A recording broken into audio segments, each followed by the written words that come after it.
मुंबई के आजाद मैदान में शिक्षक समन्वय संघ द्वारा जो है आक्रामक आंदोलन देखा जा रहा है। मैं फिलहाल मुंबई के आजाद मैदान में दर्शक में आप देख सकते हैं कई सारे शिक्षक जो है पिछले 37 दिनों से यहाँ पे आंदोलन कर रहे हैं। उनकी यही मांग है कि उनका वेतन बढ़ाया जाए।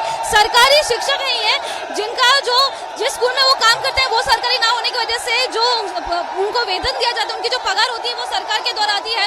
सरकार के द्वारा वादा किया गया था कि 15 नवंबर तक उनके जो वेतन है वो बढ़ाए जाएंगे, उनकी जो मांगे हैं पूरी की जाएंगी, लेकिन वो पूरा नहीं होने के कारण आज जो यहाँ पे आंदोलन हो रहा है, आप देख सकते हैं कितना आक्रामक हो चुका है। सभी शिक्षक जो है यहाँ पे आ चुके हैं और इसके चलते मुंबई में जो मुंबई पुलिस है उनके द्वारा जो है बंदोबस्त बढ़ाया गया है और वो पूरी कोशिश कर रहे हैं कि इन्हें जो भीड़ बढ़ चुकी है, जो आक्रामक हो चुके हैं सभी लोग, उन्हें नियंत्रण में लाया जाए। मेरे साथ कुछ लोग हैं, कार्यकर्ता है समन्वय संघ के, उनसे हम बात करते हैं। क्या है आपकी मांग? पिछले 37 दिनों से आप जो यहाँ पे आंदोलन कर रहे हैं, क्या मांग है? 10 अक्टूबर 2022 से हम लोग यहाँ पे बैठे हैं। प्राथमिक, माध्यमिक और उच्च माध्यमिक के टीचर हैं जिनको अभी तक 20 साल से वेतन नहीं था। 20% और 40% वेतन चालू है। 37 दिन में हमारी 3 बार शिक्षा मंत्री से मुलाकात हुई। 2 तारीख को, 2 नवंबर को शिक्षा मंत्री से हमारी मुलाकात हुई। हम 8 समन्वयक थे। उन्होंने बोला कि 15 नवंबर तक को तुम्हारा निर्णय दिया जाएगा। आप लोग यहाँ से चले जाओ। 10,000 लोग थे हम यहाँ पे 2 नवंबर को हम लोग घर के गए, मगर 15 नवंबर को जब आए हमें लगा कि शासन हमारी मांगे पूरे करेंगे। जो बोले शिक्षा मंत्री केसरकर जी साहब, तो वो पूरी मांगे होगी हमारी। 20% जिनको है उनको 40 होगा, जिनको 40 है उनको 60% होगा, और जो त्रुटिपूर्तता के शिक्षक है उनको वेतन मिलेगा।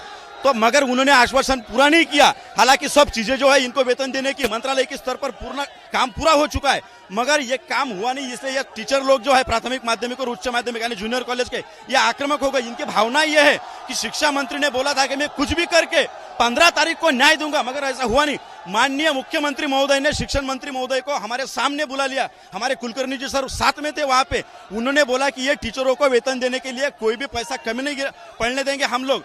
तो भी शिक्षण मंत्री ने, मुख्यमंत्री साहब ने बोलने के बाद भी हमारी मांग अभी तक पूरी नहीं की। आज कैबिनेट होने वाली थी, आज भी कैबिनेट हुई नहीं। ये लोगों की भावना और मांग यह है कि आपने 15 तारीख बोली तो हमारे न्याय दीजिए। मुख्यमंत्री से मांग कर रहे हैं लोग कि शिक्षण मंत्री अगर न्याय नहीं देते तो आप महाराष्ट्र के प्रमुख के नाते से हमको न्याय होकर के। इसमें कितने संख्या में शिक्षक हैं और अधिकतर जो शिक्षक है क्या वो सरकारी है या प्राइवेट स्कूल के हैं, कौन से हैं? ये 43,000 शिक्षकों का मसला है। प्राथमिक, माध्यमिक और उच्च माध्यमिक, जिन्हें 20% है उन्हें 40 देना है, 40% देना है, और जिन्हें 40 है उन्हें 60 देना है। ये गवर्नमेंट रिकॉग्नाइज स्कूल है। गवर्नमेंट स्कूल नहीं, गवर्नमेंट रिकॉग्नाइज। एनए के प्राइवेट स्कूल है, मगर इन्हें वेतन देने का काम गवर्नमेंट करती है। और ये 1960 से चला आ रहा है कि 5 साल होने के बाद में मूल्यांकन किया जाता है, उसके बाद में 20% दिया जाता है, 40%, 60%। ये ऐसा 20 साल हो गए। 20 साल में 20 और 40% ही हमें वेतन मिल रहा है। तो हमारी मांग है कि हमारा जो आज ये लोग रिटायरमेंट पे आ गए, तो आपने 100% जो वेतन अनुदान है, जो पगार है, वो 100% देना चाहिए। मगर जो समन्वयक संघ की चर्चा हुई उसमें उन्होंने बोला कि हम जो धोरण है 15 नवंबर 2011 और 4 जून 2014 का जो शासन आदेश है उसके हिसाब से हमें प्रचलित वेतन देना चाहिए। शिक्षण मंत्री ने बोला कि मैं अगला टप्पा आपको, जिनको 20 है, जिनको 40, जिनको 40 है उनको 60 देने वाले। 15 तारीख हो गई, तो हम यहाँ पे 10,000 लोग बैठे, मगर गवर्नमेंट ने हमारी कोई मांग सुनी नहीं। बैठक भी बुलाई नहीं, कल भी बैठक बुलाई नहीं। हमारे शिक्षण मंत्री महोदय से आप मुलाकात नहीं चाहिए, हमें शिक्षण मंत्री महोदय ने जब बोला वो मांग पूरी चाहिए, और माननीय मुख्यमंत्री साहब से ही मुलाकात करेंगे, उन्हें हम न्याय मांगेंगे। यहाँ पे जो शिक्षक है कौन से एरिया से महाराष्ट्र के आए हैं? महाराष्ट्र के हर एक डिस्ट्रिक्ट से, महाराष्ट्र के हर एक डिस्ट्रिक्ट से ये टीचर बिलोंग करते हैं। इसमें प्राथमिक, माध्यमिक, उच्च माध्यमिक के सब टीचर है। जो नॉन ग्रांट है, जिन्हें 20%, 40% है, वो वेतन का मसला 20 साल से चालू है। सब गवर्नमेंट के स्तर पे जो तपासनी वगैरह सब जो काम है वो पूरा हो चुका है। और इसके लिए माननीय मुख्यमंत्री, उप मुख्यमंत्री सब राजी है। सब राजी होने के बाद में माननीय शिक्षण मंत्री हमारे पालक होने के नाते उन्होंने मुख्यमंत्री और शिक्षण मंत्री को यह प्रस्ताव डालना चाहिए। कैबिनेट में हमारा प्रश्न जो है वो छोड़ना। कल कैबिनेट है, कैबिनेट में आप जो है आपने बोला है वो कैबिनेट में पूरा करो। यहाँ पे फिलहाल कितने लोग मौजूद? यहाँ पे 10 से 12,000 टीचर लोग हम यहाँ पे मौजूद है, और जब तक हमें न्याय नहीं मिलता, 43,000 जो 43,000 लोग हैं, जब तक न्याय नहीं मिलता हम यहाँ से नहीं जाने वाले। जैसे कि आप देख सकते हैं कि 43,000 के करीब जो है यहाँ पे सारे शिक्षक मौजूद है। और जैसे मैं आपको दिखाना चाहती हूँ कि सुबह से ही वो लोग यहाँ पे मौजूद है। 15 नवंबर तक उन्हें तारीख दी गई थी कि उनकी जो मांगे हैं पूरी की जाएंगी, लेकिन ये जो मांगे हैं पूरी ना की गई। जैसे कि उनका आरोप है कि उप मुख्यमंत्री और मुख्यमंत्री ने उनके जो ये मांग है पूरी करने का वादा किया था, लेकिन शिक्षा मंत्री दीपक केसरकर ने अब तक इनके मांगों का जवाब नहीं दिया, जिसके चलते आज जो है ये शिक्षक समन्वय संघ जो है आक्रामक हो गई है, जिसके चलते अब आप देख सकते हैं कि बहुत ज्यादा हजारों की संख्या में यहाँ पे लोग मौजूद हैं जो कि अपनी मांग कर रहे हैं। लगातार जो है यहाँ पर वो रहेंगे जब तक उनकी मांगे जो है पूरी नहीं की जाती। मुंबई के आजाद मैदान में शिक्षक समन्वय संघ द्वारा जो आंदोलन है, विरोध प्रदर्शन है, देखा जा सकता है। यहाँ पे कई सारी महिलाएं भी बैठी हुई है। आप कहाँ से आए? शाड़ा हमारी वांगनी में है, हम लोग रहते बदलापुर में है। हाँ, आज हम देख सकते हैं कई महिलाओं की संख्या है यहाँ पे, वो विरोध प्रदर्शन कर रहे हैं अपनी मांगों को लेकर। क्या है मांग? हमें सरकार ने से अनुदान चाहिए। आज हमारी सर्विस को 18 साल हो गया, सरकार एक बार 20 दी, फिर और बढ़ा करके 40 दी, उसके बाद आज 4-5 साल से एकदम बंद पड़ा है।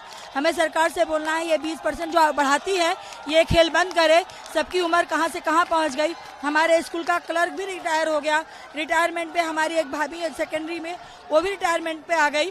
तो सरकार अपना ये खेल बंद करे, जो भी है जिसका 100% बैठता है उसे 100% पगार दे और हमारी मांगों को पूरा करे। यहाँ इस आंदोलन में कितनी करीबन जो महिलाएं हैं, शिक्षक हैं, वो शामिल हैं? कम से कम 3,500 महिला है यहाँ पर। सबको यही समस्या है, सब अपना परिवार छोड़ के हिंगोली, अमरावती, नंदुरबार, दूर दूर से सब आए हैं अपना परिवार छोड़ करके। कैसे औरतें शिक्षक कितनी मुसीबत से टीचर बन करके पढ़ाती हैं और आने के बावजूद भी यहाँ पे पगार नहीं। 20% पगार 2016 में दिया, फिर 2020 में 20% फिर बढ़ाया, उसके बाद से हमारी पगार बढ़ी नहीं। क्या हम 40% के अधिकार हैं? काम हम 100% करते हैं, नौकरी पूरी 100% भरते हैं, तो हमको पगार 40% क्यों? क्या हम किसी से कम पढ़ाते हैं या किसी से कम मेहनत करते हैं? तो हमको कोई चीज की सुविधा सरकार नहीं देती। जितना हम वो नौकरी करते हैं उतना हमारा अधिकार है, उतना सरकार को देना होगा। हम लिए बिना अपना आंदोलन पीछे करने वाले नहीं है। 3,500 से अधिक संख्या में यहाँ पे महिलाएं मौजूद हैं। 10 अक्टूबर से लगातार ये जो महिलाएं हैं महाराष्ट्र के अलग अलग जो क्षेत्र है वहाँ से आए हैं और उनकी बस यही मांग है कि जो उनके वेतन है उन्हें 20 से 40% से बढ़ाया जाना चाहिए, 40 से 60% से बढ़ाया जाना चाहिए। और इसी तरह से जो उनकी मांगे हैं 15 नवंबर तक पूरी होने वाली थी, लेकिन सही समय पे पूरी होने के ना कारण आज इनकी जो संख्या है यहाँ बढ़ चुकी है। कैमरा पर्सन अनूप रस्तोगी के साथ मैं लता शर्मा, ABP न्यूज मुंबई।